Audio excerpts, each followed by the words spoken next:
Tara na mga kaibigan at ating explore ang Sakura Park Heights Place. Matatagpuan ito sa Poway, Atok, Benguet. Maliban sa magagandang tanawing makikita dito dahil ito ay nasa tuktok ng bundok, dito rin nakikita ang mga iba't ibang uri ng mga halaman na di karaniwang nakikita sa ating mga bakuran. So, kung mapapansin ninyo, may mga mangilan-ilan ditong mga pine trees dito sa park na ito. At yung tinatawag naming tiligo sa Kankanaey, ito yung damo na tumutubo sa mga malalamig na lugar. Ito ay dinala ng mga Japanese noong unang panahon. Dito sa park na to makikita ninyo ang iba't ibang kulay ng mga halaman.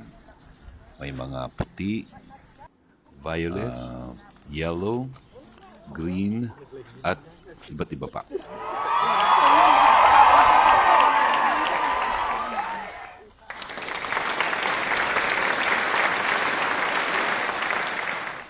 Kung napapansin niyo mga kaibigan, medyo matured na rin yung mga halaman nila dito. Malapit na rin nilang palitan. Ito tinatawag namin itong tabungaw. Tara, puntahan natin itong bandang baba ng park. So makikita ninyo, medyo maulap dito dahil talagang mataas yung lugar. Kaya daanan talaga ito ng ulap. Sila po ang mga naggagandahan at nagagwapuhang mga kasama ko sa pagpunta rito. Kung napapansin ninyo, panay ang kuha nila ng mga litrato dahil sa ganda ng mga tanawin. Ito yung nakita nating halaman na kulay puti.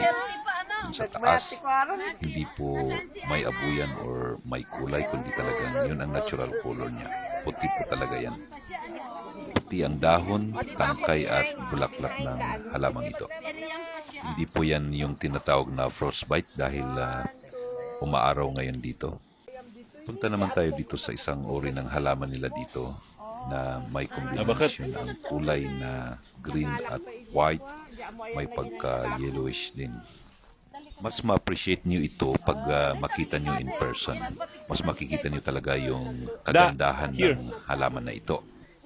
Ito ay tinatawag na ornamental cabbage or flowering cabbage. Maaari itong tumaas ng hanggang 15 inches. Edible din ang halamang ito, pwedeng kainin pero kung ano yung itsura, kung ano yung kinaganda ng itsura niya, hindi rin yun kaganda yung lasa niya. Kasi may pagka-mapait ito pag kakainin. May iba't ibang klase rin ito or tinatawag nating variety.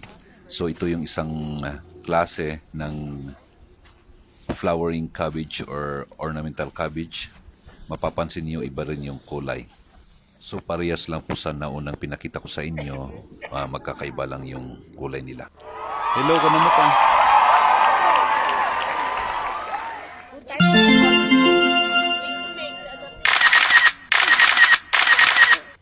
Isa pa sa pinagmamalaki nilang tanim dito ay yung tinatawag nilang lavender plant. Tawag din itong aromatic plant. Ano ganun, bukang kalabat? Ni Pangasinan anak natan.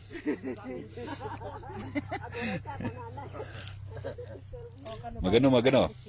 Magano ko no. Nang yupatan. Minsan anini manay ang kakabalog. Fagi ni. Waray sa hiya marihit. Itong halaman ito, mapagkakamalan mo talaga itong pichay pag malayo ka. Kasi magkahiwig sila sa bulaklak ng pichay. Pero paglapit mo, hindi. Isa siyang uri ng halaman na napakaganda.